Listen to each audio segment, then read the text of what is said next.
oui, je n'ai jamais visité Istanbul, et ce serait dommage d'y passer comme ça, dit Hercule Poirot en claquant des doigts. Rien ne me presse. J'ai bien l'intention de m'y attarder un peu, en touriste. Sainte-Sophie est sublime, approuva le lieutenant du Bosc, qui ne l'avait jamais vue. Une bise glaciale soufflait sur le quai, et les deux hommes étaient pris de frissons. Le lieutenant du Bosc regarda discrètement sa montre. 4h45, plus que 5 minutes. Il n'était pas sûr que son interlocuteur n'ait pas remarqué son coup d'œil subreptice. Aussi se hâta-t-il d'ajouter « À cette période de l'année, il n'y a vraiment personne dans le train. » Il observait les fenêtres du wagon-lit.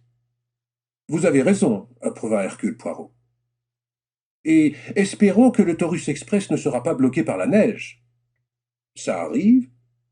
C'est déjà arrivé, mais pas cette année. »« Eh bien, faisons d'ardentes prières, » reprit M. Poirot. « La météo est vraiment mauvaise pour l'Europe centrale. »« Exécrable.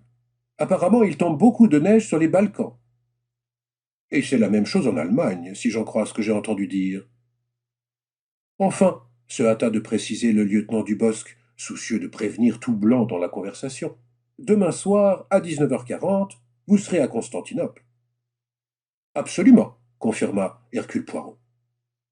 Et dans un effort pour maintenir le dialogue, il ajouta « Je me suis laissé dire que Sainte-Sophie était sublime. »« Une splendeur. »